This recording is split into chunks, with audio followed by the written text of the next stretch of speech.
పొద్దున్నే సూర్యుడు ఉదయించక ముందే లేసేవాడు, సరైన వ్యాయామం కూడా ఉండేది. ఇవన్నీ ఉన్నప్పుడు ప్రెగ్నెన్సీస్ ఎందుకు రావు? మస్తు వస్తాయి, మంచిగా వస్తాయి, కావాల్సినన్ని వస్తాయి. అయితే ఇప్పుడున్న పరిస్థితి ఏంటి? 30 దాటితే తప్పితే ప్రెగ్నెన్సీ ఆలోచించట్లేదు. ఇప్పుడున్న లైఫ్ స్టైల్లో చాలా మందికి స్ట్రెస్ ఎక్కువగా ఉంది, వాళ్ళకి కార్టిజాల్ వచ్చి అస్తవ్యస్తంగా అయిపోతున్నాయి హార్మోనల్ ఇంబ్యాలెన్సెస్ తో irregular periods, sperm quality issues, ఇట్లా ఎన్నో రకాల సమస్యలు వస్తున్నాయి. సెక్షువల్ యాక్టివిటీ కూడా డిఫరెంట్ ఏజెస్ లో డిఫరెంట్ టైప్స్ లో ఉంటుంది. Some times even a hug will give you the same feeling, some times even intimacy will not give you the same feeling. So environment మీద చాలా డిపెండ్ అయి ఉంటుంది. Sex చేస్తే తప్పు లేదు, చూస్తే తప్పు లేదు, పాన్ వీడియోస్ కోతి మూకుంటారే కింద అలాటా అని ఎవరు పట్టినట్టు వాళ్ళు పెడతారు మెసేజ్లు, వాళ్ళకు కూడా అర్థమయ్యేలాగా ఉంటాయి. పీరియడ్స్ టైంలో ఉండేటప్పుడు కూడా నాతో సెక్స్ చేయాలని అడుగుతూ ఉంటుంటారు. If you are not comfortable you should not. అంటే చెప్తే వాళ్ళు కూడా ఎలా తీసుకుంటారు అని మొహమాటం ఉన్నప్పుడు నోరు మూసుకోవాలి. మరి ఈ మాత్రం కూడా కమ్యూనికేట్ చేయలేకపోతే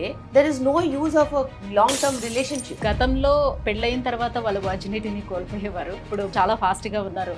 if you don't have safe sexual activity, మీరు ఖచ్చితంగా ఏదో ఒక సెక్షువల్లీ ట్రాన్స్మిటెడ్ డిజీజ్ దారిని పడతారు. లవ్ కి డెఫినేషన్ మారుతూ వెళ్తుంది. భార్యాభర్తలు విడిపోవటానికి కొన్ని రీజన్స్ చెప్తూ ఉంటారు. లైఫ్ లో ఎప్పుడైనా ఒడిదుడుకులు వచ్చినప్పుడు ఉండేదాన్నే మనం పాలిష్ అవుతూ ఉంటాం. ఇది ఎవరి మిస్టేక్ కాదు. People would want to have a house, would want to have 1 or 2 children.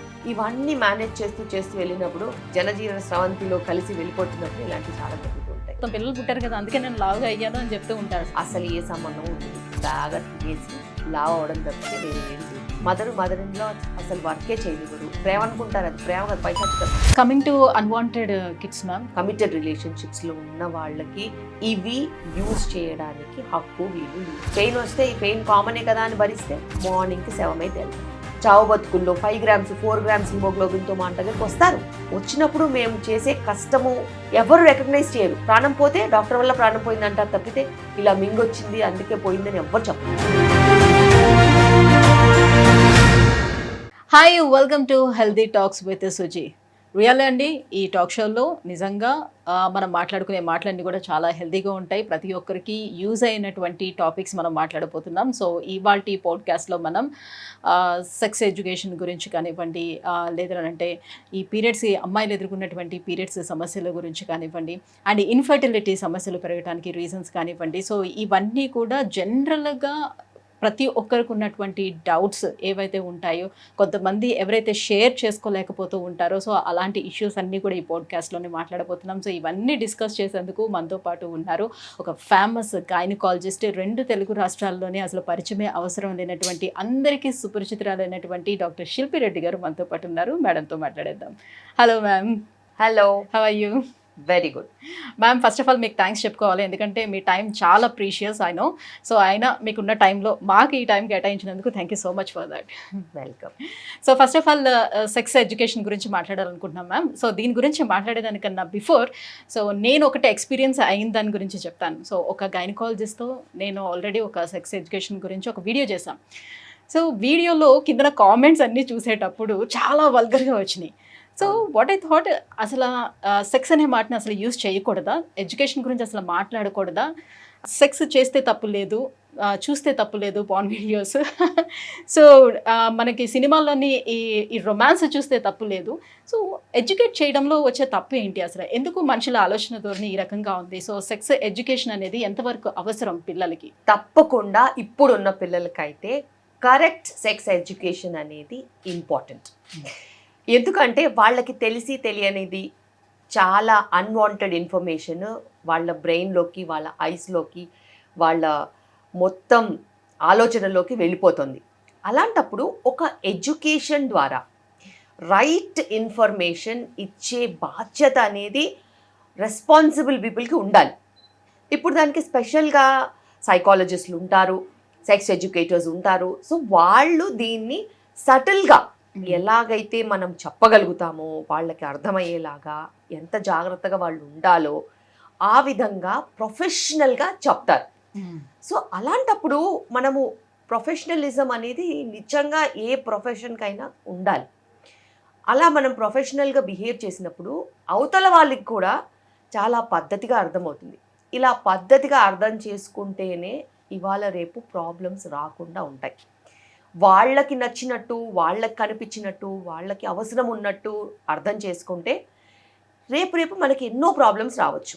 ఆ ప్రాబ్లమ్స్ చిన్న వయసులో ఉన్న పిల్లలకి, యుక్త వయసులో ఉన్న అమ్మాయిలకు కానీ అబ్బాయిలకు కానీ వస్తే మటుకు క్షమించరాని నేరం. సో ఇలా మనము క్షమించరాని నేరాలని, ఘోరాలని పెంచడం కంటే ఖచ్చితంగా ఒక పద్ధతిగా, ఒక మంచి దారిలో వాళ్ళని ట్రైన్ చేసుకుంటే అద్భుతమైన ఒక సమాజం అనేది ఉంటుంది. అలాంటి అద్భుతమైన సమాజంలో ఈ కోతి మూకుంటారే కింద అలడరా అని ఎవరు వచ్చినట్టు వాళ్ళు పెడతారు మెసేజ్లు, అలాంటి వాళ్ళు ట్రైన్ అయ్యి ఓహో ఇలా కూడా ఉంటుందా అని వాళ్ళకి కూడా అర్థమయ్యేలాగా ఉండాలి. బికాస్ ఈ విషయంలో మాట్లాడుకున్నట్టయితే అసలు మనం ఎవరి మనుగడ లేదు. If there is no sexual activity, ఎక్కడి నుంచి పుడతారు జనాలు, ఎక్కడి నుంచి ప్రపంచం నడుస్తుంది. ఎటువంటి మానవాళి నడవాలన్నా, ఎటువంటి యానిమల్స్ పెరగాలన్నా ఖచ్చితంగా దాని గురించి కరెక్ట్ అవగాహన అనేది ఉండాలి. సేఫ్ సెక్స్ ఎడ్యుకేషన్కి సంబంధించి పిల్లలకు వివరించడంలో పేరెంట్స్ పాత్ర, అంటే వాళ్ళ రెస్పాన్సిబిలిటీ ఎంత ఉండాలి, అండ్ స్కూల్స్లో సెక్స్ ఎడ్యుకేషన్ గురించి ఉండాలంటారా, ఉంటే తప్పేమైనా ఉంటుందా? ప్రతి స్కూల్లో సెక్స్ ఎడ్యుకేషన్ గురించి క్లాసెస్ అనేవి మ్యాండేటరీగా ఉండాలి. ఒక 8th, 9th, 10th class onwards నుంచి ఉంటే మంచిది. అయితే అంతకన్నా చిన్నపిల్లలకి పేరెంట్స్ బాధ్యత తీసుకొని వాళ్ళు సరైన దారిలో పెట్టుకుంటే మంచిది. ఎందుకంటే ఎంతవరకు వాళ్ళు ఫ్రెండ్లీగా ఉండగలుగుతారు, ఎంతవరకు వాళ్ళు ఓపెన్గా ఉండగలుగుతారు అనేది ఒక పెద్ద ప్రశ్న. లేదు వాళ్ళు ఉండలేకపోతున్నారని అంటే ఆబ్వియస్లీ పీడియాట్రిషియన్స్ ఉంటారు, స్పెషలిస్టులు ఉంటారు, వాళ్ళ హెల్ప్ తీసుకోవచ్చు, తప్పేంటి.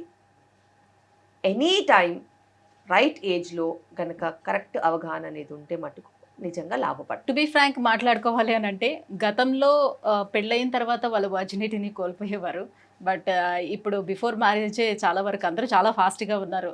సో దాని గురించి అసలు క్వశ్చన్ కూడా చేయకూడదేమో. సో ఇంత ఎర్లీగా ఇంటర్ కోర్స్లో పార్టిసిపేట్ చేయటం వల్ల వచ్చే కాంప్లికేషన్స్ ఏమైనా ఉంటాయా ఫర్దర్గా?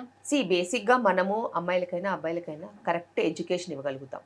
అక్కడి నుంచి వాళ్ళ దారి వాళ్ళు తీసుకోవాలి. కొంతమందికి వాళ్ళ దారి అదే అనిపిస్తుంది, కొంతమందికి వాళ్ళ దారి సరైన దారి వాళ్ళు ప్లాన్ చేసుకుంటారు.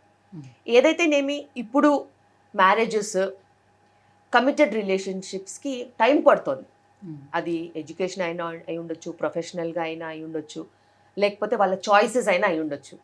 మరి అంత డీలే అవుతున్నప్పుడు వాళ్ళకి ఆ జర్నీలో ఒక జర్నీలో ఉన్నప్పుడు ఎవరైనా నచ్చిన వాళ్ళు దారిలో రావచ్చు, ఏదైనా అనుకోకుండా కొన్ని జరగవచ్చు. సో ఇలాంటివి క్షణికంగా కొన్ని జరిగిపోతుండొచ్చు. బికాస్ హార్మోన్స్ అనేవి అందరికీ ఉంటాయి, హార్మోన్స్ పని చేయకుండా ఎందుకు ఉంటాయి చెప్పు. సో ఇలా మనకి committed relationships and marriages delay అవుతున్నప్పుడు ఇవన్నీ మనం ఫోర్సీ చేస్తాం, 100% ఫోర్సీ చేస్తాం. అయితే ఇప్పుడు మనకి ఏం ఆలోచించాలంటే, మనము ఎప్పుడైతే వీటి గురించి మనం మాట్లాడతామో వాళ్ళకి అర్థమయ్యేలాగా చెప్పాలి, ఏది సేఫ్ ఏది నాట్ సేఫ్. సేఫ్టీ గురించి మాట్లాడిన అవుతే సెక్షువలీ ట్రాన్స్మిటెడ్ డిజీజెస్ చాలా చాలా important. If you don't have safe sexual activity, మీరు ఖచ్చితంగా ఏదో ఒక సెక్షువలీ ట్రాన్స్మిటెడ్ డిజీజెస్కి దారిన పడతారు, which or sometimes treatable, sometimes not treatable, sometimes years పడుతుంది ట్రీట్ అవ్వడానికి, సమ్టైమ్స్ లక్కీగా ఉంటే కొన్ని మెడిసిన్స్తో క్యూర్ అవుతారు. ఇంత అనర్థాలకి ఎందుకు ఎవరు దారి తీసుకోవాలి? వాళ్ళ ప్రాణాన్ని ఎందుకు పణంలో పెట్టాలి? ఏదైనా ఈ ప్రాణం కోసమే చేస్తాం, ఈ ప్రాణం కోసము ఇంత డేంజర్ తీసుకోవాల్సిన అవసరం లేదు. అది ఒకటైతే అన్వాంటెడ్ ప్రెగ్నెన్సీస్, మరి ఇంత అన్వాంటెడ్ ప్రెగ్నెన్సీస్ వచ్చినప్పుడు ఆ జరిగే physical trauma, abortions, pain, bleeding, weakness, blood loss, emotional trauma, అది వాళ్ళు జీవితాంతం క్యారీ చేస్తారు తెలుసా, జీవితాంతం క్యారీ చేస్తారు. సో అది చిన్న విషయం కాదు, బికాస్ వాళ్ళకి అర్థమయ్యేంత డెప్త్ ఉండదు. కానీ ఆ ట్రామాని క్యారీ చేసుకుని ఏళ్ల తరబడి దాని గురించి ఆలోచించుకుంటూ మళ్ళీ పిల్లలు పుట్టకపోతే ఆ బాధని ఎవరికి చెప్పుకోలేక, డాక్టర్ దగ్గర చెప్పుకోలేక, పేరెంట్స్ దగ్గర చెప్పుకోలేక, ఫ్రెండ్స్ దగ్గర చెప్పుకోలేక మింగేసి లోపటినే కుషించిపోయి కుళ్ళిపోయి ఎంతోమంది బాధపడతారు. సింగిల్గా వస్తే ఆ బాధను మాకు చెప్పుకుంటారు, ఎవరన్నా తోడుంటే ఏం చెప్పుకోలేరు. మరి అలాంటి విషయాలు ఎంత తప్పు. సో నువ్వు చేసేది తప్పు అని నీకు తెలిసి నువ్వు చేస్తే అది నీకు వచ్చిన ఎడ్యుకేషన్ ఇచ్చే విజ్డమ్ కాదు. నీకు ఎడ్యుకేషన్ ఇచ్చే విజ్డమ్ నిన్ను నువ్వు కాపాడుకోవడం, నిన్ను నువ్వు సంరక్షించుకోవడం, నిన్ను నువ్వు మంచి సరైన దారిలో తీసుకెళ్ళడం. అది నువ్వు ఎడ్యుకేషన్ ద్వారా నేర్చుకున్నప్పుడు ఇంక నువ్వు ఉండి ఏంటి లాభం ఏంటి, లాభాలు ఇంకా మనము చదువు చెప్పాల్సిన అవసరం కూడా లేదు, చదువు చెప్పించాల్సిన అవసరం కూడా లేదు.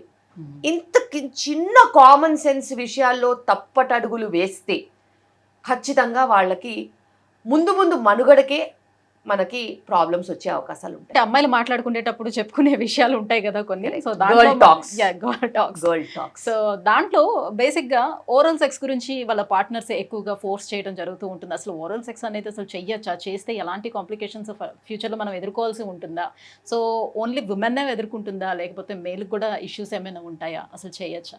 బేసిక్ గా సెక్షువల్ యాక్టివిటీకి వచ్చేసరికి you have so many choices. అవి ప్లస్ ఉండొచ్చు, మైనస్ ఉండొచ్చు. అయితే పార్ట్నర్స్ ఇద్దరు మాట్లాడుకుని ఇద్దరికి సమ్మతం అయితేనే ఏదైనా సంతోషమైన సామ్రాజ్యమైన, లేకపోతే గొడవలు విడిపోవడం తప్పితే ఏం మిగలదు. అయితే ఇద్దరు ఒపీనియన్స్ కలిస్తే సుఖంగా వాళ్ళు ఎంజాయ్ చేస్తారు. ఇద్దరు ఒపీనియన్స్ కలవకపోతే అది మనసులోనే పెట్టుకుని బాధపడుతూ దూరాలు పెరిగిపోతాయి. అండ్ సెక్షువల్ యాక్టివిటీకి వచ్చేసరికి చాలామందికి చాలా చాయిసెస్ ఉంటాయి, చాలా అన్యాచురల్ చాయిసెస్ ఉంటాయి, న్యాచురల్ చాయిసెస్ ఉంటాయి. కొంతమందికి అసలు చాలా విపరీతంగా కూడా బిహేవియర్స్ ఉంటాయి. ఏదైనా కూడా normal behaviour is normal behaviour, and abnormal behaviours ఉంటే అవతల పార్ట్నర్ ఖచ్చితంగా సమ్మతం చెప్పాలి.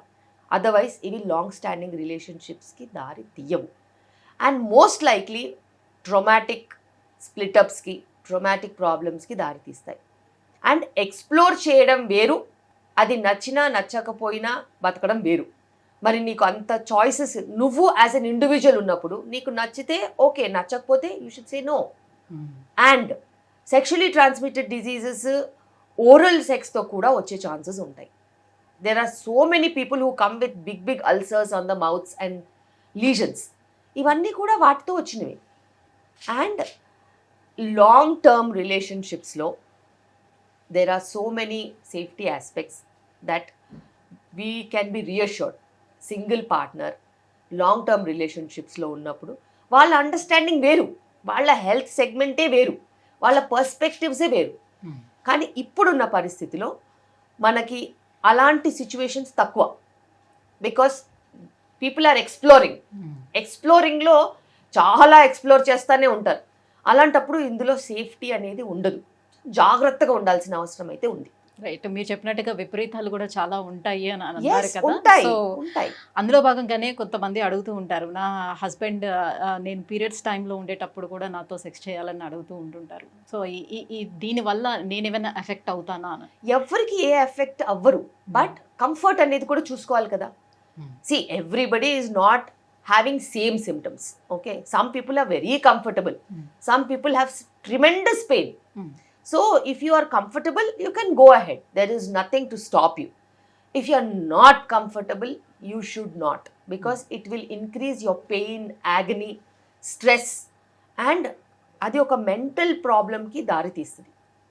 Already physical pain ఉన్నప్పుడు నువ్వు దాన్ని emotional గా ఇంకా ప్రెషరైజ్ చేస్తే you will not be able to enjoy. And nobody is a toy in the other people's hand. Everybody has their own self regulation, self respect, and body image particulars. So అవన్నీ ఉన్నప్పుడు you can always communicate. అంటే పూర్వము మన పెద్దవాళ్ళు so ఇట్లా periods వచ్చేటప్పుడు వాళ్ళని సపరేట్గా కూర్చోబెట్టేవారు, పని చేయించకపోవడంతో పాటుగా. సో ఇలా సెక్షువల్ గా కూడా ఇంటర్కోర్స్ కూడా ఉండకూడదని. అట్లా దాంట్లో ఏం సైంటిఫిక్ రీజన్ లేదని అంటారు. So basically it is not about scientific reason, it is about understanding a women's needs, because women use to do lot of work. Okay, lot of work అంటే lot of house related work. Bigger families, చాలా పెద్ద families ఉండేవి, చాలా మందికి వంట చేయాల్సి వచ్చేది, చాలా పెద్ద పెద్ద డేకిసాల్ లాంటివి ఎత్తాల్సి వచ్చేది, వంట దగ్గర ఇంటి పని, క్యాటిల్, మొత్తం యానిమల్ హస్బెండరీ ఉంటే కూడా ఉమెనే చూసుకునేవాళ్ళు. ఇట్లా ఎన్నో పనులు ఉండేవి. పాలు పితకడం దగ్గర నుంచి ఇల్లు కల్లాపి కానీ ఊడవడం కానీ తుడడం, ఇట్లా చాలా పనులు ఉండేవి. సో అలాంటి వాటికి నీకు కొంచెం రెస్ట్ ఇవ్వడానికి కొన్ని సోషల్ నార్మ్స్ గ్యాదర్ చేశారేమో తప్పితే కానీ, అండ్ అందులో ఒక పార్ట్ ఇది కూడా ఉండొచ్చు, just give her space, recovery, additional stress లేకుండా రిలాక్స్డ్గా ఉండడానికి తప్పితే వేరే ఏ విషయాలు లేవు. So men and women sexual లైఫ్లో ఉమెన్ సాటిస్ఫాక్షన్కి ఎంత ప్రయారిటీ అనేది ఇస్తున్నారు ప్రజెంట్ మెన్స్ అనేది? అది మెన్ తప్పు కాదు, అది ఉమెన్ షుడ్ బి రెస్పాన్సిబుల్. చాలాసార్లు నేను చూశాను, if not 100%, at least 70% women do not communicate. తనకి ఏం కావాలో తను కమ్యూనికేట్ చేయలేదు, చెప్పదు. ఇది whether she's got an orgasm or not, whether she satisfied or not, or whether she's happy or not, she never speaks. And అంటే చెప్తే వాళ్ళు కూడా ఎట్లా తీసుకుంటారు అనే మొహమాటం ఉన్నప్పుడు నోరు మూసుకోవాలి మరి, ఇంక అందులో ఉనికిడేది. You are an individual, he is an individual. ఇండివిజువల్గా మీరు టుగెదర్గా ఒక రిలేషన్షిప్లో ట్రావెల్ అవుతున్నప్పుడు ఇద్దరికీ ఆ మాట్లాడుకునే స్పేసు, ఓపెన్నెస్, కమ్యూనికేషన్, ట్రాన్స్పరెన్సీ ఉండాలి. నువ్వు నీ ట్రాన్స్పరెన్సీని తొక్కేసుకుని పార్ట్నర్ ఏమనుకుంటాడో అనుకుంటే తప్పు కదా. చాలాసార్లు కమ్యూనికేషనే ప్రాబ్లం. కమ్యూనికేట్ చేస్తే పాజిటివ్గా తీసుకునే పార్ట్నర్స్ ఉంటారు. ఓకే, డిప్రెస్ అయిపోయి వాళ్ళు డాక్టర్స్ దగ్గరికి వెళ్ళిపోయి I'm not able to perform అని ఇంకా పర్ఫార్మెన్స్ పడిపోయే వాళ్ళు కూడా ఉంటారు. But that number is lesser. And నువ్వు ఎట్లా కమ్యూనికేట్ చేస్తున్నావు అనేది నువ్వు సరిగ్గా చెప్పగలగాలి. యోర్ ఫాల్ట్ అని చెప్తే ఎవరైనా ఒఫెన్సివ్గా ఫీల్ అవుతారు. Let's do it this way అన్నది చెప్తే వేరే రకంగా ఉంటుంది. I would want some more time అని అంటే వేరే రకంగా ఉంటుంది. సో నీ మాటలు వల్లే ఏదైనా కానీ పెరగడమా విరగడమా అనేది ఉంటుంది. చాలా వరకు వాళ్ళు అనుకునేది ఏంటంటే, ఇప్పుడు నేను ఇలా చెప్పాను అని అనుకోండి ఫర్ సపోజ్, సో నీకు చాలా ఎక్స్పీరియన్స్ ఉన్నట్టుంది, that's why you asking like that, అలా ఏమైనా అంటారేమో. సో ఈ రకంగా తీసుకుంటే నేను ఏం ఇంకెందుకు మరి అలాంటప్పుడు ఆ పార్ట్నర్తో బతకడం ఎందుకు చెప్పు. ఈ మాత్రం కూడా కమ్యూనికేట్ చెయ్యలేకపోతే there is no use of a long term relationship. Okay, and it is never about your words which are going to be interpreted. Okay, interpretation అనేది నీ బిహేవియర్ వల్ల కూడా వస్తుంది, నీ ఇంటిమసీ వల్ల కూడా వస్తుంది, నీ మాటల వల్ల కూడా వస్తుంది, నీ అట్మాస్ఫియర్ వల్ల కూడా వస్తుంది. A very loving, caring couple would never talk such extreme things. Only a sadist will talk like that. So అట్లాంటి సాడిస్ట్ గారితో ఉండాల్సిన అవసరం కూడా లేదు. అంత చెడ్డగా నీ గురించి మాట్లాడినోళ్ళు పట్టుకుని ఊగులాడాల్సిన అవసరం అసలుకే లేదు. సో ఏదైనా అర్థం చేసుకుంటేనే రిలేషన్షిప్. ఇంత నాస్టీగా మాట్లాడితే ఇంకా వాడు నీ గురించి ఏమనుకుంటున్నాడు, నువ్వు ఎందుకు ఉండాలి కలిసి. As well get out of that trauma. Today if he speaks like this, tomorrow he'll speak anything else. And if you are going to think like he might talk to me like that, that means you don't have an internal respect for him. So ఏదైనా రిలేషన్షిప్లో బయట ఎంత respect ఉంటుందో లోపల కూడా అంతే respect ఉండాలి, అంత కమ్యూనికేషన్ ఉండాలి, అంత ట్రాన్స్పరెన్సీ ఉండాలి. లేకపోతే there is no point in even staying together. భార్యాభర్తలు విడిపోవటానికి కొన్ని రీజన్స్ చెప్తూ ఉంటారు. సో బిఫోర్ మ్యారేజ్ తను ఉన్నట్టుగా, అంటే ఒకవేళ లవ్ చేసుకుంటే బిఫోర్ మ్యారేజ్ ఉన్నట్టుగా, లేదు అంటే మ్యారేజ్ స్టార్టింగ్లో ఉన్న విధంగా తర్వాత పిల్లలు పుట్టిన తర్వాత ఉండటం లేదు. సో అది ఎలాంటి కండిషన్లో అయినా కావచ్చు, లైక్ తన లవ్ని ఎక్స్ప్రెస్ చేసే విధానంలో కావచ్చు, లేదంటే సెక్షువల్ లైఫ్లో కావచ్చు. సో ఇలాంటివన్నీ కూడా నాకు డిఫరెన్సెస్ కనిపిస్తున్నాయి కాబట్టి మేము ఉండలేకపోతున్నాం, మాకు చాలా డిఫరెన్సెస్ వచ్చాయని చెప్తూ ఉంటారు. ఎందుకు బిఫోర్ ఉన్నట్టుగా ఆఫ్టర్ ఉండలేకపోతారు? అంటే ప్రాబ్లం మెన్లో ఉంటుందా ఉమెన్లో ఉంటుందా? ప్రాబ్లం లైఫ్లో ఉంటుంది. Because when you travel together ఖచ్చితంగా ఈ రోజు ఉన్నట్టు రేపు ఉండదు, రేపు ఉన్నట్టు ఎల్లుండి ఉండదు.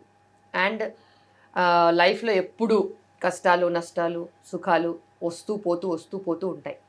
And that builds relationship. అలాగే నీ demands and your profession and your environment keeps changing. అవి చేంజ్ అవుతున్నా కొద్దీ దానికి అనుగుణంగా నువ్వు అడ్జస్ట్ అవుతూ వెళ్ళిపోవాలి. At 20s you are a different person, at 30s you are a different person, at 40s you are different, 50s you are different.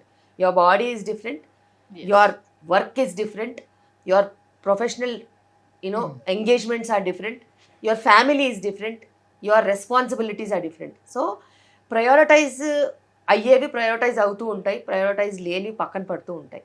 But ఇద్దరు కలిసి ట్రావెల్ చేస్తున్నప్పుడు unless it is threatening the other people's life or it is very traumatic for the other people's life, you can travel together, adjustments ఉంటాయి, అర్థము చేసుకోవడం అనేది ఉంటుంది. And sexual activity కూడా different ఏజెస్లో డిఫరెంట్ టైప్స్లో ఉంటుంది. Some times even a hug will give you the same feeling, some times even intimacy will not give you the same feeling. So environment మీద చాలా డిపెండ్ అయి ఉంటుంది. లైఫ్లో ఎప్పుడైనా ఒడిదుడుకులు వచ్చినప్పుడు ఉండేదాన్నే మనం పాలిష్ అవుతూ ఉంటాం తప్పితే ఇది ఎవ్వరి మిస్టేకు కాదు. అండ్ ఇప్పుడున్న హై స్పీడ్ సొసైటీలో చాలా డిమాండింగ్ సిచ్యువేషన్స్లో వర్క్ చాలా టైం తినేస్తుంది.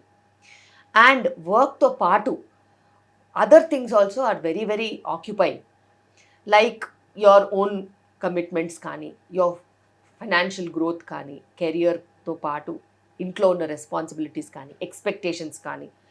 People would want to have a house, people would want to have a vehicle, people want to have 1 or 2 children. ఇవన్నీ మేనేజ్ చేస్తూ వెళ్ళినప్పుడు ఆ జనజీవన స్రవంతిలో కలిసి వెళ్ళిపోతున్నప్పుడు ఇలాంటివి చాలా జరుగుతూ ఉంటాయి. And it's just a part of life and people keep changing. లవ్కి డెఫినేషన్ మారుతూ వెళ్తూ ఉంటుంది. సో ఇప్పుడు చాలా రిలేషన్షిప్స్ అన్నీ కూడా మాక్సిమం బ్రేక్ అవుతూ అలా వెళ్తున్నటువంటి ఈ రిలేషన్షిప్స్ని చూసి సో చాలామంది ఏంటంటే జస్ట్ లివింగ్ టుగెదర్ రిలేషన్షిప్ వచ్చేద్దాం, మ్యారేజెస్ ఇవన్నీ ఎందుకు, తర్వాత మళ్ళీ డివోర్స్ ఇవన్నీ తలకాయ నొప్పులన్నీ ఎందుకు, సో లివింగ్ టుగెదర్లో ఉందాం అండ్ ఫైనాన్షియల్ ఫ్రీడమ్ కూడా మనకి పోతుంది అండ్ ఆ కంపాటబిలిటీ ఉండదు. సో ఇవన్నీ ఆలోచిస్తూ ఉంటారు. సో కొద్ది రోజులు పోయిన తర్వాత ఈ మ్యారేజ్ అనే వర్డ్ కూడా ఇంకా ఉండదంటారా? అసలు ఇలాంటి రిలేషన్షిప్స్ ఏమైనా ఉంటాయా, లేకపోతే ఈ లివింగ్ టుగెదర్ వెళ్తాయంటారా? చూస్తూ ఉంటుంటే ఏమనిపిస్తుంది? ఈ బేసిక్గా కుటుంబ వ్యవస్థ, మ్యారేజెస్ ఇవన్నీ కూడా చాలా చాలా చాలా కోట్ల సంవత్సరాల నుంచి ఉన్నాయి. ఆది మానవులు అప్పుడు కూడా ఉన్నారు, ఇప్పుడు కూడా లోకంలో ఉన్నారు. Who just behave like stray dogs, they can be stray dogs anywhere. అయితే కుటుంబ వ్యవస్థ అనేది చాలా స్ట్రాంగ్, చాలా చాలా స్ట్రాంగ్. అది చాలా కంట్రీస్లో కూడా ఇప్పటికీ నిలబడింది. అండ్ ఒక వ్యవస్థ ఏదైతే మనుగడ ఎప్పటి నుంచో ఉందో దాన్ని ఎవరు బ్రేక్ చేయలేరు. టెంపరీగా ఎవరైనా బ్రేక్ చేయాలని చూసినా కానీ వాళ్ళు త్వరగానే రియలైజ్ అవుతారు, అయ్యో ఇలా మనం చేయలేదని. వాళ్ళు చూపించిన దారిని అబ్బో అనుకునే వాళ్ళే చీ అని తర్వాత అనుకుంటారు. సో బేసిక్గా it's all about society. And society ఎలా వర్క్ చేస్తుంది అనేది ఎప్పుడూ చేంజ్ అవుతూనే ఉంటుంది. ఈ రోజు లాగా రేపటిలాగా ఇది బెటర్ అంటారా, అది బెటర్ అంటారు? లివింగ్ టుగెదర్ బెటర్గా ఉంటుందా, లేకపోతే మ్యారేజ్ లైఫే బెటర్గా ఉంటుందా? ఏది కరెక్ట్ వే? సేఫ్టీ కూడా చూసుకోవాలి కదా. If there is no relationship covering your entire emotional and physical attachments, then what is the security? So చాలామంది అనుకుంటారు ఓకే లివింగ్లో బాగుంటుంది అనేసి. బాగుంటుండొచ్చు ఎప్పటి వరకు, సెక్యూరిటీ అనేది ఎప్పటి వరకు ఉంటుంది? వాళ్ళిద్దరు కలిసినంత వరకు అంతే. ఆ తర్వాత ఇంకొక పార్ట్నర్ దొరికారని ఒకరు వెళ్ళిపోతే వీళ్ళ పరిస్థితి ఏంటి? సో అలా అని మ్యారీడ్ రిలేషన్షిప్స్లో వెళ్ళిపోరని కాదు, బట్ మ్యారీడ్ రిలేషన్షిప్స్లో వెళ్ళిపోయినప్పుడు there is every bit of a legalities that are there to make your secure. Responsibility అనేది ఉంటుంది. There is entire family system that governs you, that protects you. But in just random relationships, avanni undavu. And there will be nobody to share your trauma also. Anybody going through divorce, there will be families supporting them, children supporting them, or something else supporting them to stand by them. At least siblings, at least anybody. But when you are getting apart or having hardships in your other relationships, there will be very few people to support you. And you are not very secure there. Legal ga kuda konni legalities e untai, anni legalities apply avvu. So coming to male masturbation, so హస్తప్రయోగం, so ఇది everyday చేయటం వల్ల వాళ్ళ mental health ఏమైనా దెబ్బతింటుందా? See, it's a absolute normal phenomenon. Masturbation అనేది చాలా చాలా normal.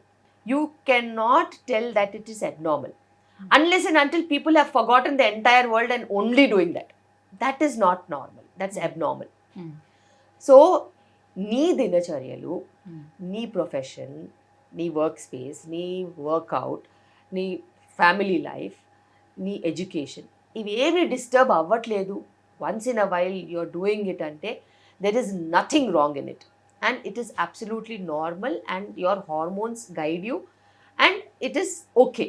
But when you stop the entire world and you are just after it and you are doing it more than often, more than required, stopping your work or stopping your communication skills or not engaging with people around and the social life anta potundi ani ante, then that's not normal.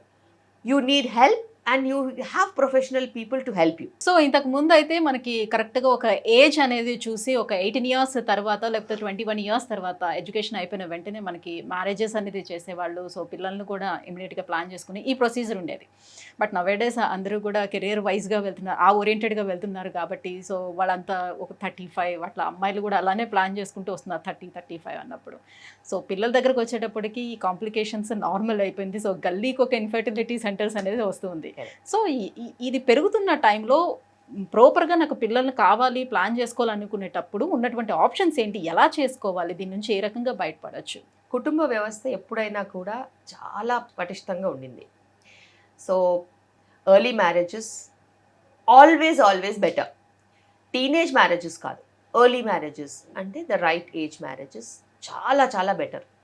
దాని మీద ఒక మొత్తం దేశ భవిష్యత్తు ఉంటుంది. ఇప్పుడు మనం ఇంత స్ట్రాంగ్గా ఎందుకున్నాము యాజ్ అన్ ఎకానమీ? అన్ని other economies are dying economies అని ఎందుకు అంటున్నారు? Because we have young population. అంటే ఈ దేశాన్ని, ఈ వ్యవస్థని మన లాస్ట్ జనరేషన్ కాపాడారు. వాళ్ళందరూ టైంకి పెళ్ళిళ్ళు చేసుకుని 2-3 పిల్లల్ని కానీ ఇప్పుడు ఈ దేశానికి యంగ్ పాపులేషన్ని ఇచ్చారు. మనం నంబర్ 1కి వెళ్ళే ఆస్కారం అనేది ఇచ్చారు. యూరోప్ చూసారా, చచ్చిపోయింది. అక్కడ ఉండడానికి జనాలు లేక ఊర్లలో నుంచి, ఇండియా నుంచో ఎక్కడి నుంచో వెతుక్కుంటున్నారు జనాలు, వచ్చి ఉండండి మేము డబ్బులు ఇస్తాం. సో అలాంటి ఒక వ్యవస్థకి వెళ్ళిపోవాలంటే ఈధర్ కుటుంబ వ్యవస్థ అన్నా చచ్చిపోవాలి, లేకపోతే డీలేడ్గా మ్యారేజెస్, డీలేడ్గా పిల్లలన్నా కనాలి. కనేది కూడా ఒక్కళ్ళనే కంటున్నారు. అలాంటప్పుడు ఒక 10-15 ఏళ్లలో మనం ఎక్కడ ఉంటాము? మనం ఎక్కడా ఉండం, మళ్ళీ యూరోప్లో తయారవుతాం. సో ఇది నెక్స్ట్ ఉండే డేంజర్. చాలా పాపులేషన్ సర్వేస్, ఫర్టిలిటీ సర్వేస్, ఇట్లా కొన్ని 100 సర్వేస్ ఏం చెప్తున్నాయంటే మనము we have gone below the mark of normal fertility. Normal fertility అంటే ఏంటి? 2.2 దాని మార్క్. అంటే 2 పెళ్ళి చేసుకుంటే వాళ్ళకి 2 పిల్లలు.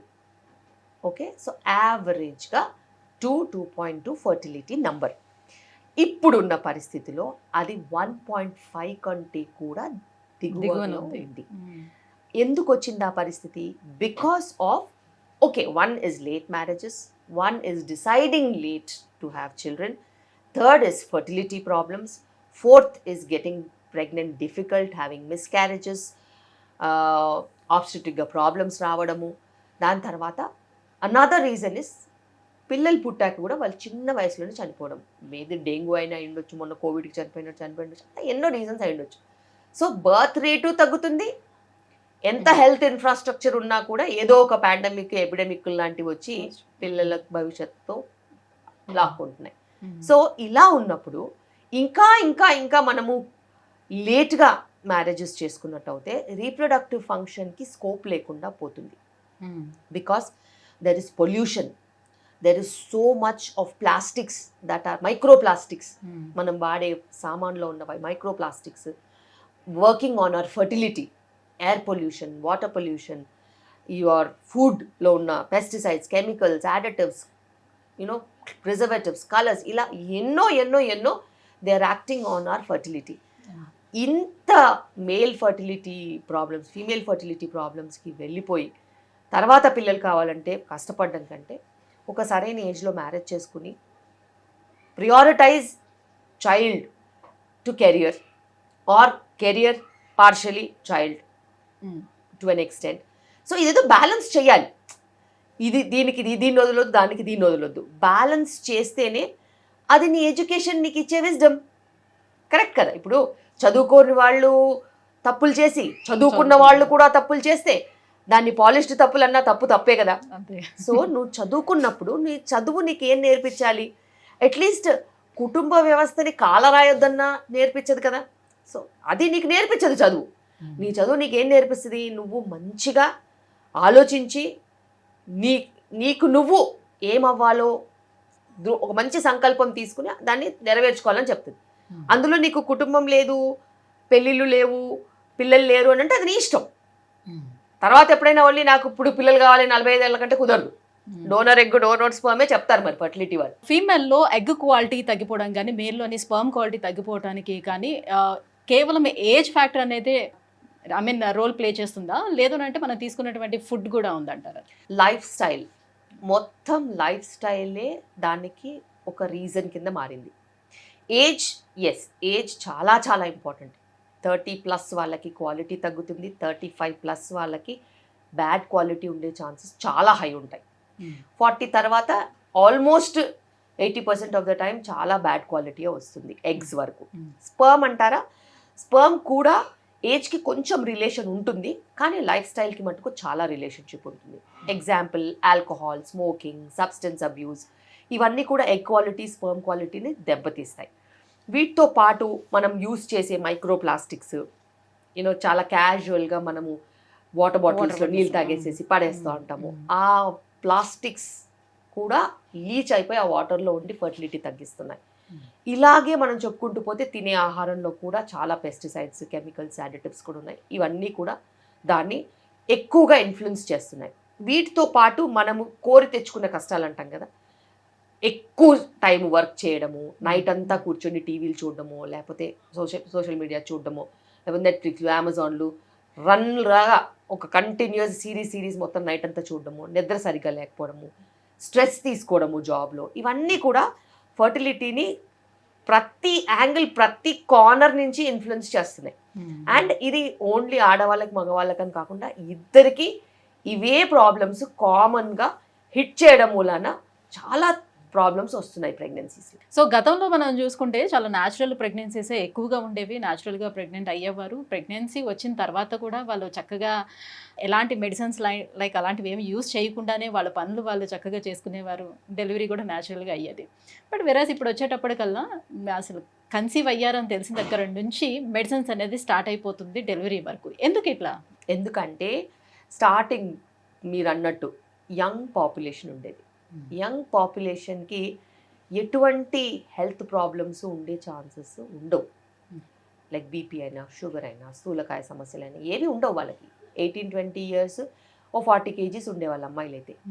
As young as 18-20 years 16 years what ever, వాళ్ళకి వాళ్ళ ఏజ్ కొంచెం ప్రొటెక్షన్ ఇచ్చేది. హెల్త్ ప్రాబ్లమ్స్ అనేవి ఉండేవి కాదు. మోడరేట్గా ఫుడ్ తీసుకునేవాళ్ళు, ఎక్కువగా వర్క్ చేసేవాళ్ళు, ఫిజికల్ యాక్టివిటీ బ్రహ్మాండంగా ఉండేది. ఎంత మంచి ఫిజికల్ యాక్టివిటీ ఉండేదంటే సాయంత్రం అయ్యేసరికి భోంచేసి పడుకుంటే విపరీతంగా మంచిగా నిద్ర, ఎర్లీ స్లీపింగ్, పొద్దున్నే సూర్యుడు ఉదయించక ముందే లేసేవాళ్ళు. మళ్ళీ వాళ్ళ యాక్టివిటీస్, దినచర్యలతో పాటు సరైన వ్యాయామం కూడా ఉండేది. ఇవన్నీ ఉన్నప్పుడు ప్రెగ్నెన్సీస్ ఎందుకు రావు? మస్తు వస్తాయి, మంచిగా వస్తాయి, కావాల్సినన్ని వస్తాయి. అయితే ఇప్పుడున్న పరిస్థితి ఏంటి? 30 దాటితే తప్పితే ప్రెగ్నెన్సీ ఆలోచించట్లేదు. అప్పటికే 60, 70, 80 కిలోలు ఉంటున్నారు. ఇది మినిమం. ఇక 90, 100 చాలా మంది ఉంటారు. స్థూలకాయ సమస్యలు హస్బెండ్ వైఫ్ ఇద్దరికీ ఉంటున్నాయి. దీంతో పాటు సబ్స్టెన్స్ అబ్యూస్ విపరీతంగా పెరిగింది, కాలుష్యం చాలా పెరిగిపోయింది. వీటన్నిటితో పాటు రాత్రి నిద్రలు ఉండవు.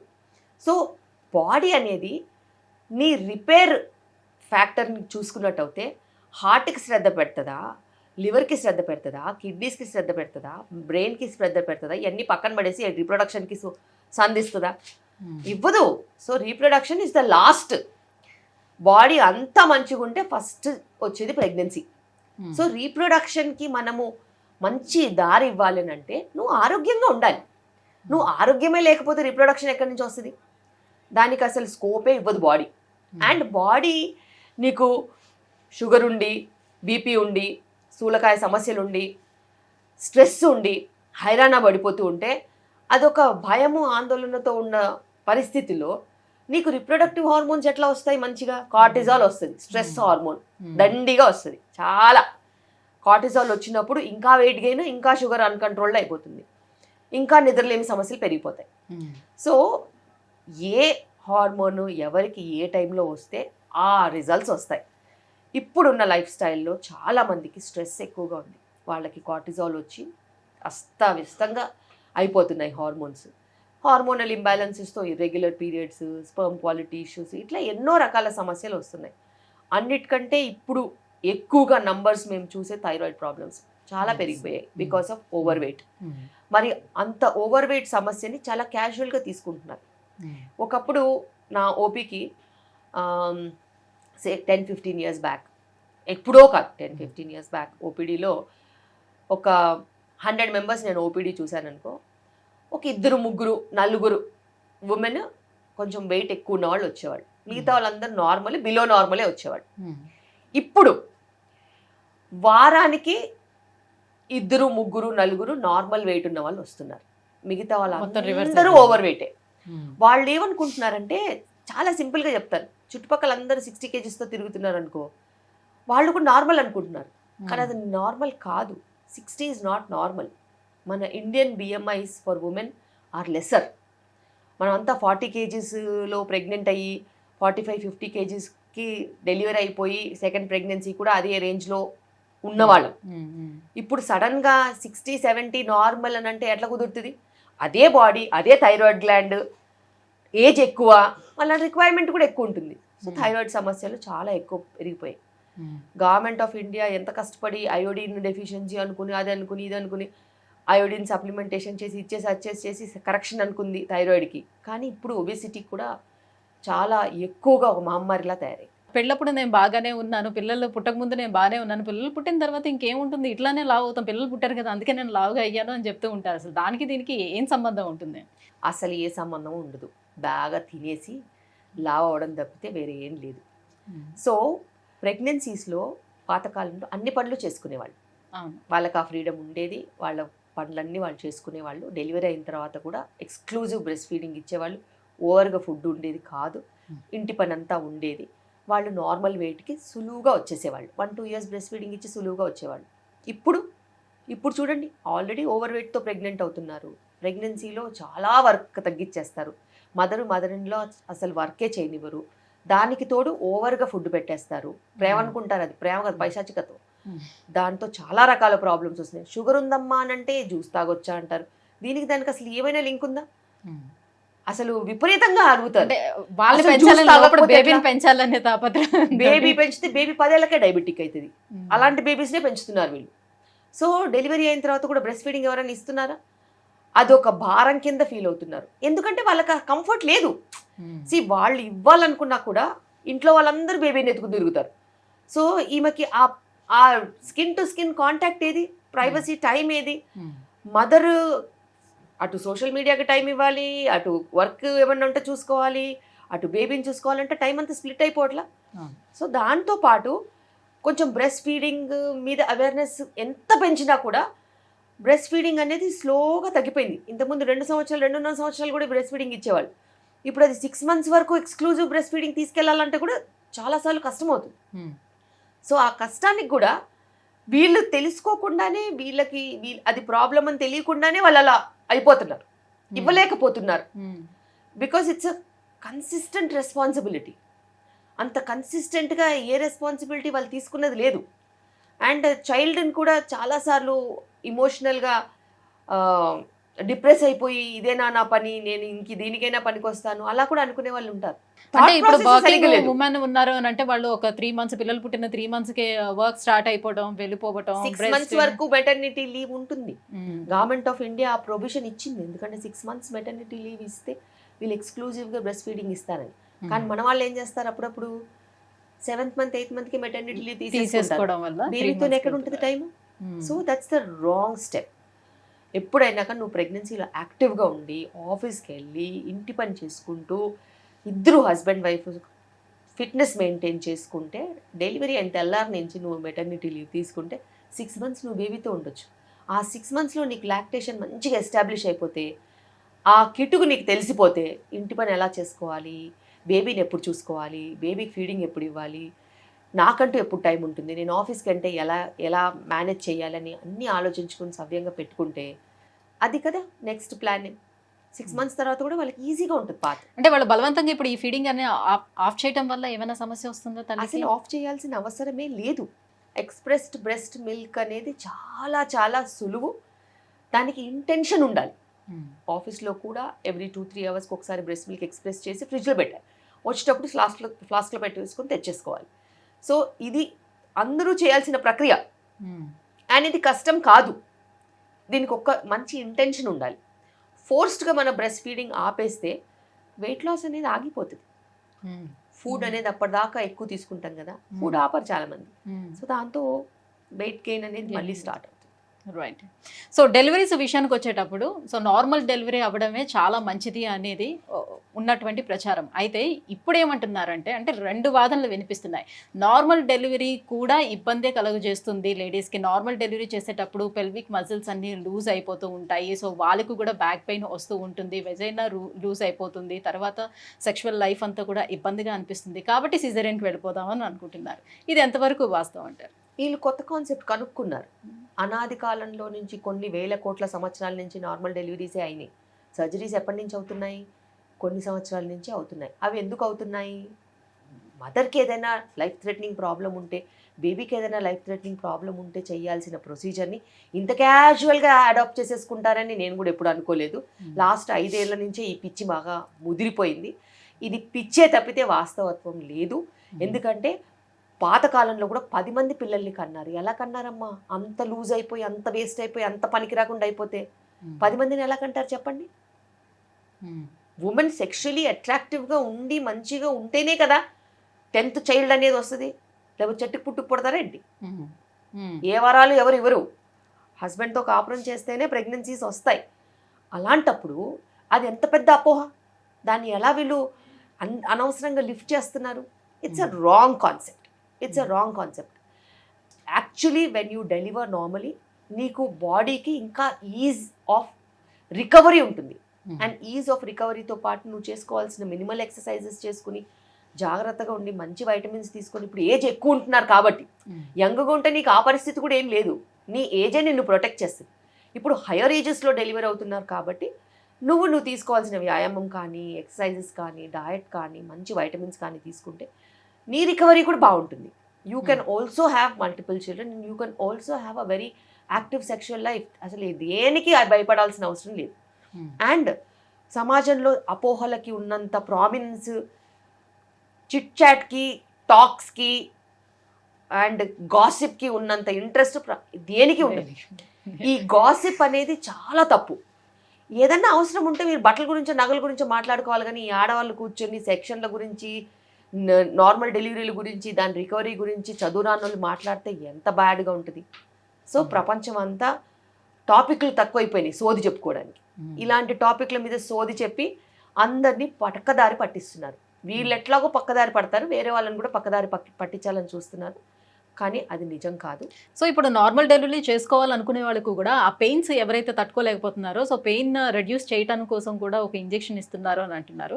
సో ఇలా తీసుకోవటం ఎంతవరకు కరెక్ట్ అంటారు? బేసిక్గా పెయిన్ ఆఫ్ డెలివరీ ఎప్పుడూ మారలేదు. కొన్ని కోట్ల సంవత్సరాల నుంచి అదే డెలివరీ, అదే పెయిన్. కానీ ఆడవాళ్ల పర్సెప్షన్ మారింది. ఇంతకుముందు అసలు లేబర్ పెయిన్ వస్తుందని చెప్తే కూడా అవునా, సరే, ఓకే, వెళ్ళిపోతారు అంతే. అంటే వాళ్ళకి అదేంటో తెలీదు, ఎవరు వాళ్ళకి బ్రెయిన్ వాష్ చేయలేదు. వచ్చినప్పుడు నొప్పులు అయిపోయినాయి, డెలివరీ అయిపోయింది, వెళ్ళిపోయారు. నొప్పి ఉండేనా అంటే మీరు చెప్పినారు కదమ్మా ఉంటుందని, ఏదో ఉండింది, అయిపోయింది. ఇదే ఎక్స్ప్రెషన్, దానికి ఇంపార్టెన్స్ ఎవరు ఇవ్వలేదు. వాళ్ళని లేబర్ పెయిన్లో నేను అడిగాను. 25 సంవత్సరాల నుంచి డెలివరీలు చేస్తున్నాను నేను. 20 ఏళ్ల ముందు, 15 ఏళ్ల ముందు, 10 ఏళ్ల ముందైనా చూసుకో, నీకు లేబర్ పెయిన్లో ఎవరైనా అడిగితే నొప్పి ఎక్కువగా ఉందమ్మా అంటే తట్టుకుంటానమ్మా, ఏం కాదు, అయిపోద్దిగా, ఇంతసేపు అవుద్ది. ఇది అడిగే క్వశ్చన్. ఇప్పుడు ఇంట్లో నుంచి బయలుదేరతాలే, అప్పటి నుంచి మొదలు పెడతారు. My wife is in labour, she's having severe pain. ఏది వన్ ఫింగరే. సో పెయిన్ అనేది వాళ్ళు పెయిన్లో ఎడ్యుకేషన్ తీసుకున్నారు. అన్ఎడ్యుకేటెడ్ పీపుల్ పెయిన్కి ఇంపార్టెన్సే ఇవ్వలేదు.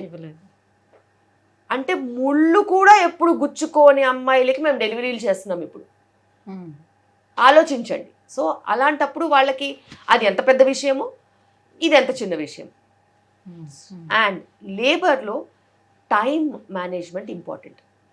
ఒక హస్బెండ్ అయితేనేమి లేకపోతే ఫ్యామిలీ అయితేనేమి నీకు సపోర్ట్ చేయాలి, నిన్ను ఎంగేజ్ చేయాలి, నీతో 4 మాటలు చెప్పాలి, 4 పాటలు వినాలి, లేకపోతే 4 రకాలుగా ఆ టైం మేనేజ్మెంట్ చాలా చాలా ఇంపార్టెంట్.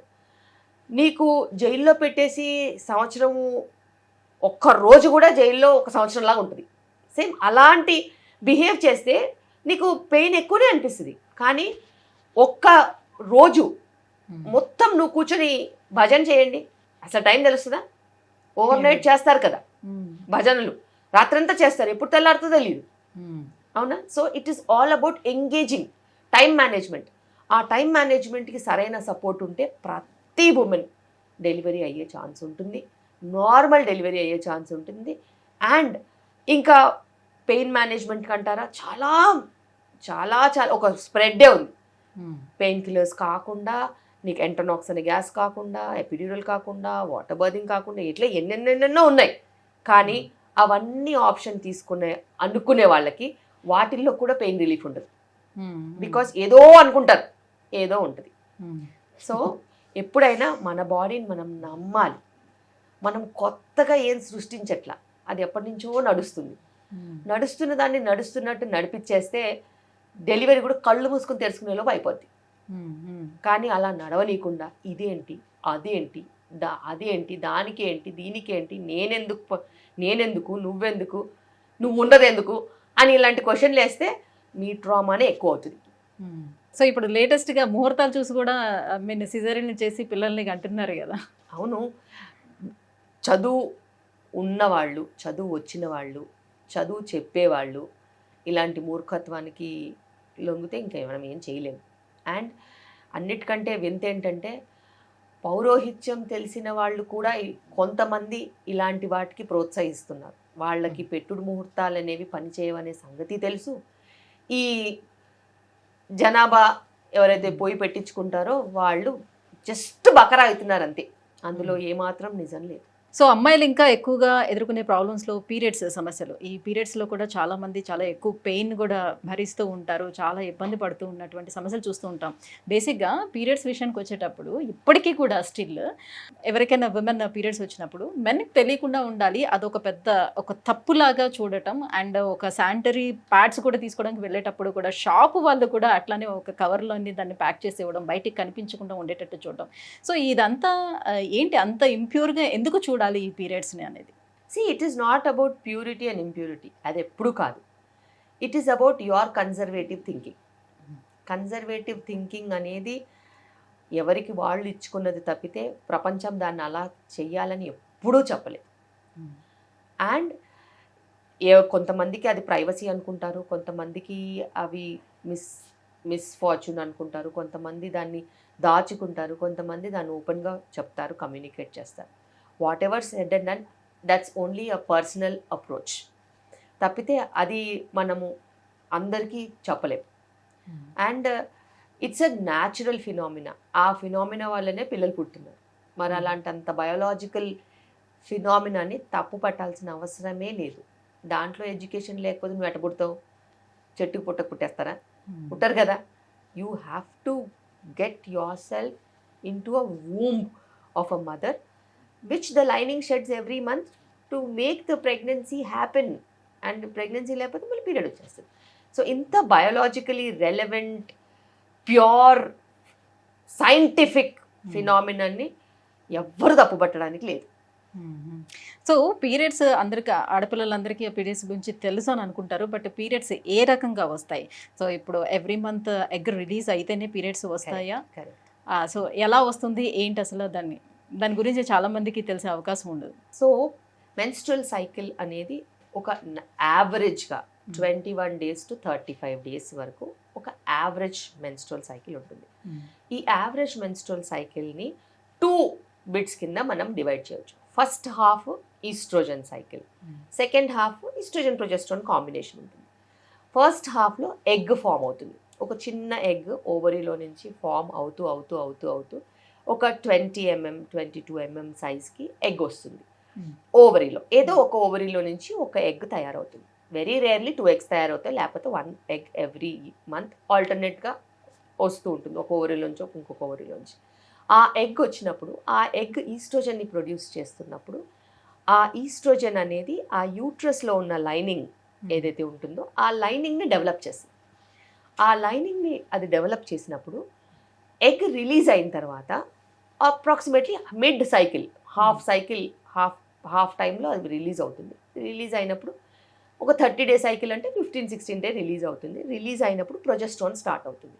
ఆ ప్రొజెస్ట్రాన్ ఈ లైనింగ్ని ఇంకా నరిష్ చేస్తుంది. నరిష్ చేసి ప్రెగ్నెన్సీ వస్తే దానికి నరిష్మెంట్ ఇస్తుంది.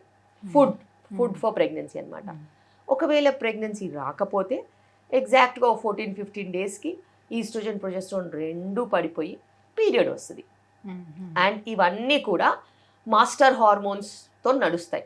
బ్రెయిన్ పిట్యూటరీ గ్లాండ్లో రిలీజ్ అయ్యే follicle stimulating hormone, luteinizing hormone, thyroid hormones, prolactin hormones ఆధ్వర్యంలో ఈ అంతా వ్యవస్థ నడుస్తూ ఉంటుంది. ఇది ఒక నార్మల్ మెన్స్ట్రువల్ సైకిల్ జరిగే పద్ధతి. ఇది కొంతమందికి కొద్ది రోజులు ఎక్కువ ఉంటుంది, కొద్ది రోజులు తక్కువ ఉంటుంది, కొంచెం లైనింగ్ ఎక్కువ ఉంటుంది, కొంచెం లైనింగ్ తక్కువ ఉంటుంది, అప్పుడప్పుడు ఎగ్ వస్తుంది, అప్పుడప్పుడు రాదు.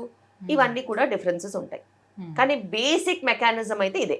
సో ఇప్పుడు పీరియడ్స్ టైంలోనే చాలా మందికి ఎక్కువ పెయిన్ వస్తుంది, కొంతమందికి అంత పెద్ద పెయిన్ కూడా ఏం అనిపించదు, అసలు తెలియదు కూడా, అలా ఉంటుంది. సో పెద్దవాళ్ళు చెప్తుంటారు పెయిన్ వచ్చినా కూడా మంచిదే, నీకు కన్సీవ్ తొందరగా అవుతావు, నీకు డెలివరీ బాగుంటుందా అని కొంతమంది చెప్తూ ఉంటారు. అసలు ఇందులో వాస్తవం ఎంత? నిజంగా పెయిన్ వస్తే అట్లా ఉంటుందా? బేసిక్గా పెయిన్ అనేది నేను చెప్పాను ముందే, అదొక పర్సెప్షన్. కొంతమందికి ఎక్కువ వస్తుంది, కొంతమందికి బాగా పెయిన్ ఉన్నా కూడా చిటుక్కన్నట్టు కూడా ఉండదు. సో పెయిన్ అనేది subjective to your body. And కొంతమందికి డిస్మెనోరియా అంటాం, అంటే పీరియడ్ పెయిన్.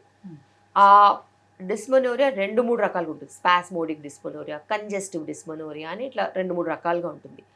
ఆ పీరియడ్ పెయిన్కి మనము న్యాచురల్ మెథడ్స్ కొన్ని ట్రై చేయాలి. న్యాచురల్ మెథడ్స్లో టైంకి తినడం, టైంకి పడుకోవడం, ఎక్కువగా ఫ్యాటీ ఆయిలీ ఫుడ్స్ ఎక్కువ తీసుకోకపోవడము, క్యాలరీస్ కొంచెం కరెక్ట్గా ఉండడం, వ్యాయామం కరెక్ట్గా ఉండడము, నైట్ తొందరగా పడుకోవడం, ఇవన్నీ నీ పీరియడ్ సైకిల్ని ఇన్ఫ్లుయెన్స్ చేస్తాయి. వీటన్నిటితో పాటు నీ మంచి ఎగ్ ఫార్మేషన్, ఎగ్ రిలీజ్ ఉంటే నీకు అంతగా ఇబ్బంది ఉండదు. ఎగ్ ఫార్మేషన్, ఎగ్ రిలీజ్లో ప్రాబ్లం ఉందనుకో నీకు కొంచెం పెయిన్ ఎక్కువగా ఉండే ఛాన్సెస్ ఉంటాయి. యానోవిలేటరీ సైకిల్స్లో అప్పుడప్పుడు బ్లీడింగ్ ఎక్కువ ఉండే ఛాన్స్ ఉంటుంది. సో ఇలాగా డిఫరెంట్ ప్రాబ్లమ్స్ డిఫరెంట్ ఉంటాయి. ఫైబ్రాయిడ్స్ ఉంటే పెయిన్ ఎక్కువ ఉండే ఛాన్స్ ఉంటుంది, ఎండోమెట్రియోసిస్లో ఎక్కువ ఉండే ఛాన్స్ ఉంటుంది. ఇవన్నీ కూడా మనం రూల్ అవుట్ చేసుకోవాలి. అండ్ కొంతమందికి జస్ట్ ఈ స్పాస్మోడిక్ కంజెస్టివ్ డిస్మెనోరియాస్ ఉన్న వాళ్ళకి కొంచెం హాట్ ప్యాక్ పెట్టుకుంటే కూడా అబ్డమిన్ పెల్విస్ దగ్గర కొంచెం రిలీఫ్ ఉంటుంది. కొంతమందికి పెయిన్ కిల్లర్ తీసుకుంటే కానీ తగ్గదు. అలా ఇప్పుడు ఫైబ్రాయిడ్స్ ఉన్నా, ఎండోమెట్రియోసిస్ లాంటి ప్రాబ్లమ్స్ ఉన్నా, అడినోమయోసిస్ లాంటి ప్రాబ్లమ్స్ ఉన్నా వాళ్ళకి దానికి స్పెసిఫిక్ మేనేజ్మెంట్ ఇస్తే తప్పితే తగ్గదు. సో ఇలా ప్రాబ్లమ్ని బట్టి కూడా మనము సొల్యూషన్స్ అనేది చూసుకుంటూ ఉండాలి. సో అలా రెగ్యులర్గా ఆ పెయిన్ వస్తుందని పెయిన్ కిల్లర్స్ యూజ్ చేయడం వల్ల ఏమైనా ఇబ్బంది ఉంటుందా ఫర్దర్గా? అలా ఇబ్బంది పడాల్సిన అవసరం ఉండదు. ఎందుకంటే pain killer acts only at that day, ఆ టైంలో. మళ్ళీ నెక్స్ట్ పీరియడ్కి మళ్ళీ వాడుకోవచ్చు. బట్ ఎందుకు వస్తుంది పెయిన్, దాన్ని ట్రీట్మెంట్ చేసుకుంటే ఎప్పుడైనా బెటర్గా ఉంటుంది. రైట్. పీరియడ్స్ రాకుండా కూడా కొన్ని రకాల టాబ్లెట్స్, అంటే దాన్ని ఎక్స్టెండ్ చేసుకోవడానికి కూడా కొన్ని రకాల టాబ్లెట్స్ యూజ్ చేస్తూ ఉంటారు. సో దానివల్ల ఏమైనా ఇష్యూస్ వస్తాయంటారా? ఖచ్చితంగా పీరియడ్ సైకిల్ని డిస్టర్బ్ చేస్తే ఫ్యూచర్లో ఇర్రెగ్యులర్ పీరియడ్స్ వచ్చే ఛాన్స్ ఉంటుంది, వెయిట్ గెయిన్ ఛాన్సెస్ ఉంటాయి, బ్లోటింగ్ ఛాన్సెస్ ఉంటుంది. అండ్ ఇర్రెగ్యులారిటీస్ వల్ల చాలా ఇబ్బందులు పాలైన వాళ్ళు కూడా ఉంటారు. ప్రొవైడెడ్ మీరు ఎప్పుడు పీరియడ్ పోస్ట్పోన్మెంట్కి ట్యాబ్లెట్స్ తీసుకోవద్దు unless and until it's some kind of dire emergency. కానీ ఇప్పుడు చాలా టూ క్యాజువల్ అయిపోయాయి ఎమర్జెన్సీస్ కూడా. డిస్టర్బ్ చేసినట్టు అయితే సైకిల్స్ డిస్టర్బ్ అయ్యే ఛాన్సెస్ ఉంటాయి, వాటితో వచ్చే సైడ్ ఎఫెక్ట్స్ కూడా చాలా ఉంటాయి. మ్యామ్, గతంలో పీరియడ్స్ వచ్చేటప్పుడు క్లాత్స్ అనేది యూజ్ చేసేవారు, రైట్? అప్పుడు ప్యాడ్స్ అనేది అవైలబుల్ లేకపోతుంటే క్లాత్స్ యూజ్ చేసేవారు. సో క్లాత్స్ యూజ్ చేయడం అంటే యూజ్ చేసింది మళ్ళీ ఉతికి ఆరేసి మళ్ళీ చేయటం అలాంటివి చేస్తుండేవాళ్ళ వల్ల వాళ్ళకి ఇన్ఫెక్షన్స్ రావడం అనేది జరుగుతుందని ఏవో ప్యాడ్స్ అనేది కొన్ని రకాల మార్కెట్లోకి వచ్చే తర్వాత ప్యాడ్స్ యూజ్ చేస్తున్నారు. ఇప్పుడు ప్యాడ్స్ యూజ్ చేయడం వల్ల కూడా ఇన్ఫర్టిలిటీకి దారి తీస్తుంది అని చెప్తున్నారు. ఇందులో వాస్తవం ఎంత? ఖచ్చితంగా బ్యాక్ టు రూట్స్ అని చెప్తారు.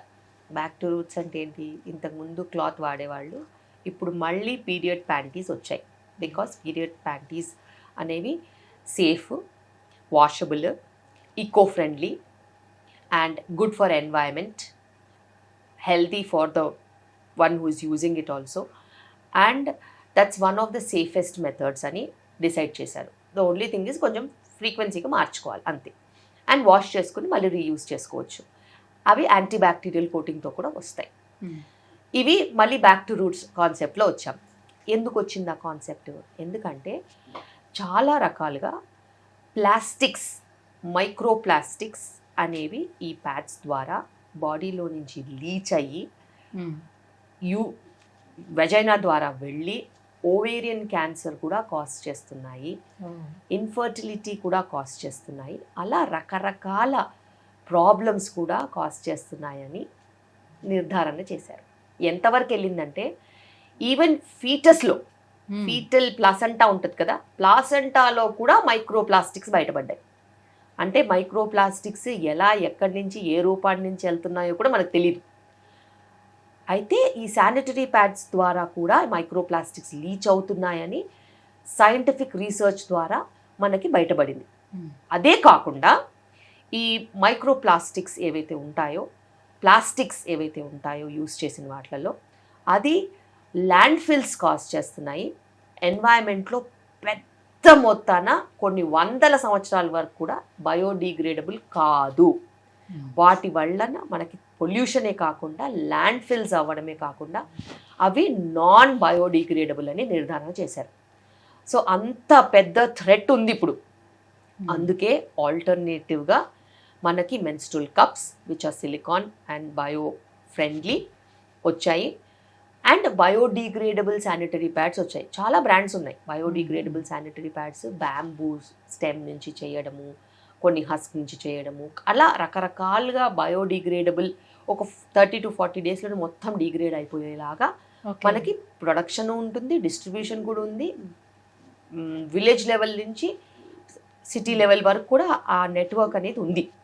అండ్ ఆ దారిలో మేము కూడా చాలా కృషి చేస్తున్నాం. నాకు డాక్టర్ కే శిల్పి రెడ్డి ఫౌండేషన్ ఉంది. ఆ ఫౌండేషన్ ద్వారా కూడా biodegradable non plastic sanitary pads అనేది గవర్నమెంట్ స్కూల్స్లో మేము ఫ్రీగా పంచిన రోజులు కూడా ఉన్నాయి అవేర్నెస్ కోసం. అదే కాకుండా మళ్ళీ ఈ పీరియడ్ ప్యాంటీస్ కూడా ట్రైబల్ చిల్డ్రన్కి, యంగ్ ఉమెన్కి ట్రైబల్ ఏరియాస్లో మనం 2-3 కనుక ఇచ్చినట్టు అయితే వాళ్ళు 5 years వరకు కూడా వాడుకోవచ్చు. సో అంత వాళ్ళకి సేఫ్టీ కూడా ఉంటుంది, హెల్తీ కూడా, అండ్ పెద్దగా ట్రైన్ చేయాల్సిన అవసరం ఉండదు. అండ్ ఎవరైతే మ్యారీడ్ ఉంటారో, ఎవరైతే చైల్డ్ బర్త్ అయిన వాళ్ళు ఉంటారో వాళ్ళకి వాళ్ళ సైజుని బట్టి మనము మంచి ట్యాంపూన్స్ కాకుండా, ట్యాంపూన్స్తో కూడా మళ్ళీ అదే ప్రాబ్లం, మైక్రో ప్లాస్టిక్స్, ఫైబర్, ఇవన్నీ మనకి ఏంటో తెలియదు. మనం మెన్స్ట్రువల్ కప్స్ ఇస్తాం. మెన్స్ట్రువల్ కప్స్ ఇచ్చినప్పుడు కూడా వాళ్ళకి ఈ సేఫ్టీ ఆస్పెక్ట్లో జస్ట్ కప్ తీయడం, ఎంటీ చేయడం, వాష్ చేసుకోవడం, హాట్ వాటర్లో బాయిల్ చేసుకొని రీయూజ్ చేసుకోవడం. And 1 cup will last for many years. So ఇవి ఎన్వైరన్మెంటల్ ఫ్రెండ్లీ, ఉమెన్కి healthy, training minimum, and sustainable, cost effective. And ఇట్లా మనము చూసుకున్నట్టు అయితే అటు వీళ్ళ హెల్త్ బాగుంటుంది, ప్లాస్టిక్స్ వల్ల నష్టము ఉండదు, అటు మనం సమాజానికి కూడా, ఎన్వైరన్మెంట్కి కూడా ఫ్రెండ్లీగా వెళ్ళొచ్చు. Coming to unwanted kids ma'am, so ఇప్పుడు షాప్స్లోని చాలా దొరికేస్తున్నాయి కాబట్టి, సో ఎవరైతే పిల్లలు వచ్చి హాస్టల్లో ఉండి వాళ్ళు చదువుకోవడానికి వస్తున్నారో వాళ్ళు కూడా యూస్ చేయడం జరుగుతూ ఉంది. సో న్యూలీ మ్యారీడ్ కపుల్ కూడా ఈజీగా యూస్ చేస్తూ ఉన్నారు. సో లాంగ్ టర్మ్లో ఇవి యూస్ చేయడం వల్ల వచ్చే కాంప్లికేషన్స్ ఎలా ఉంటాయి? అన్వాంటెడ్ కిడ్స్ అంటే నాకు గుర్తుకొచ్చింది, 2 రకాలు ఉంటాయి అందులో. ఒకటి ఎమర్జెన్సీ కాంట్రసెప్షన్, ఇంకొకటి అబార్షన్ పిల్స్. అయితే ఈ ఎమర్జెన్సీ కాంట్రసెప్షన్ అనేది దాని పేరే ఉంది, it's an emergency contraception, but it is not contraception అని. రెగ్యులర్గా క్యాజువల్గా ఇంటర్కోర్సు, కమిటెడ్ రిలేషన్షిప్స్లో ఉన్న వాళ్ళకి ఇవి యూజ్ చేయడానికి హక్కు వీలు లేదు. Because they are only for emergency purpose. లైఫ్లో ఎమర్జెన్సీస్ ఎప్పుడు ఉంటాయి? ఎప్పుడన్నా ఒకసారి ఉంటుంది. అది ఎవరికి, అందరికీ రావాల్సిన అవసరం లేదు ఎమర్జెన్సీస్. ఎవరికైనా ఎమర్జెన్సీ వచ్చినప్పుడు, for example rape or anything that is not at all predicted at that time, emergency contraception use చేయాలి. If you fall in that fertile time, period నిన్న అయిపోయింది, ఈరోజు ఎందుకు ఎమర్జెన్సీ కాంట్రసెప్షన్? రేపు నీకు పీరియడ్ వచ్చేలా ఉంది, ఈరోజు ఏదైనా యాక్సిడెంటల్ ఇంటర్కోర్స్, ఈరోజు ఎందుకు emergency contraception? So your doctor has to decide whether you really need it or not. So ప్రతి ఎమర్జెన్సీ కండిషన్ నువ్వు డిసైడ్ చేయొద్దు, నీ డాక్టర్ డిసైడ్ చేస్తుంది. And whether to give you or not తను డిసైడ్ చేస్తుంది. This is first thing. Second thing, abortion pills. ఈ abortion pills అనేవి చాలా చాలా ట్రిక్కీ. ఆ అబార్షన్ పిల్స్ కొన్ని కోట్ల ప్రాణాలు తీసేసుకున్నాయి. If given under supervision in a medical setup, నీకు ఫాలో అప్ ఉంటుంది. You are entitled to give a safe environment, correct protocol, follow it up, everything is clear or not, you will judge and you will give them that safety. నీకు safety లేకుండా ఎటబడితే అట్ట తీసుకుంటే నీ ప్రాణాలు పోతాయి. ఏ హాస్టల్లోనో మీరు అన్నట్టు ఏ ఇంట్లోనో పొద్దున్న లేసే వరకు బతికి ఉంటారు. ఎందుకంటే మేము ఆ ట్యాబ్లెట్స్ ఇవ్వాలి అని అంటే ఖచ్చితంగా హిమోగ్లోబిన్ చెక్ చేస్తాము, ఓకే, థైరాయిడ్ చెక్ చేస్తాము, స్కాన్ చేస్తాము, ఎన్ని వీక్స్ ఉందో చూస్తాము, దాని ప్రకారం డోస్ ఇస్తాము. ఫస్ట్ డోసులు, సెకండ్ డోసులు, ఫాలో అప్ స్కాన్లు కూడా ఉంటాయి. వీళ్ళు మింగేస్తే ఎటబడితే అట మింగితే, అది యూట్రస్లోనే లేకపోతే ట్యూబ్లో ఉంటే, అది పగిలిపోతే, పెయిన్ వస్తే ఈ పెయిన్ కామనే కదా అని భరిస్తే మార్నింగ్కి శవమైతే వెళ్తారు. సో ఇలా ఎంతోమంది చనిపోయి కాంట్రవర్షియల్ కేసెస్ అయినవి కూడా మీరు చూశారు. అంటే ఫామ్ అయిన ఎంబ్రియో ట్యూబ్స్లో ఉండిపోతాయి అంతే, వాళ్ళకి తెలియదు కదా. సి భయానికి మింగేసే వాళ్ళు ప్రెగ్నెన్సీ టెస్ట్ పాజిటివ్ రాగానే మింగుతారు, కానీ నేను స్కాన్కి వెళ్ళాలా? స్కాన్ డాక్టర్ రాస్తే కానీ చేయదుగా. మరి నువ్వు డాక్టర్ దగ్గరికి వెళ్తే డాక్టర్ నీకు కరెక్ట్గా చూసుకుంటుంది. డాక్టర్ దగ్గరికి వెళ్ళని వాళ్ళ గురించి చెప్తున్నాను నేను. ప్రెగ్నెన్సీ పాజిటివ్ వచ్చింది కదా అని టాబ్లెట్స్ మింగేసి ఓవర్ బ్లీడింగ్ అయ్యి కొలాప్స్ అయిపోయి చావు బతుకుల్లో 5 grams 4 grams హీమోగ్లోబిన్తో మా దగ్గరికి వస్తారు. వచ్చినప్పుడు మేము చేసే కష్టము ఎవరు రికగ్నైజ్ చేయరు. ప్రాణం పోతే డాక్టర్ వల్ల ప్రాణం పోయింది అంటారు తప్పితే ఇలా మింగొచ్చింది అందుకే పోయిందని ఎవ్వరు చెప్పరు. అది వాళ్ళు మాకు కూడా చెప్పరు. She was very healthy yesterday, they went in to the hospital and she died అంటే ఆలోచించండి ఎంత భయంకరంగా ఉంటుందో. ఎంతమంది డాక్టర్స్ దాన్ని అట్లా బ్లేమ్ తీసుకుని మనకి కష్టాలు పాలయ్యారో. So every women is very healthy one day before she takes a nonsense tablet. And if it is an ectopic, if it ruptures or if it is ఒక 12 weeksకి 6 weeksది మెడిసిన్ మింగిందనుకో, అది అటు ఇటు కాకుండా మధ్యలో ఇరుక్కుపోతే బ్లీడింగ్ అవుతానే ఉంటుంది. Clots clots clots clots bleeding అవుతుంటుంది placenta ఉన్నంత వరకు. వాళ్ళు కొన్ని లీటర్స్ ఆఫ్ బ్లడ్ లాస్ అవుతుంది. సో ఇదంతా కూడా జనాలకి అవేర్నెస్ లేక కాదు, ఓవర్ స్మార్ట్ బిహేవియర్.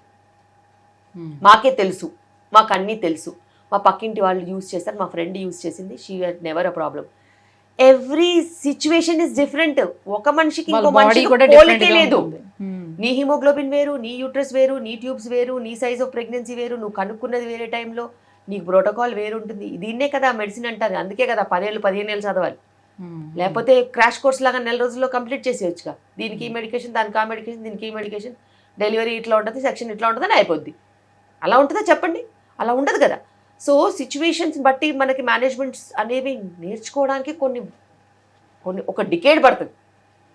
అదంత క్యాజువల్గా అబార్షన్కి మెడికేషన్స్ ఇళ్లల్లో కూర్చుని మింగేస్తే ఎంత అనర్థం. It's purely non sense. And అది అసలు ఎవరికి ఎంకరేజ్ చేయొద్దు. And it is very very very dangerous. Right. Thank you ma'am, thank you so much. So చాలా టైం మాకు స్పెండ్ చేసి సో మచ్ గుడ్ ఇన్ఫర్మేషన్ కూడా వ్యూవర్స్ అందరికీ కూడా పాస్ చేశారు. Thank you so much. Thank you.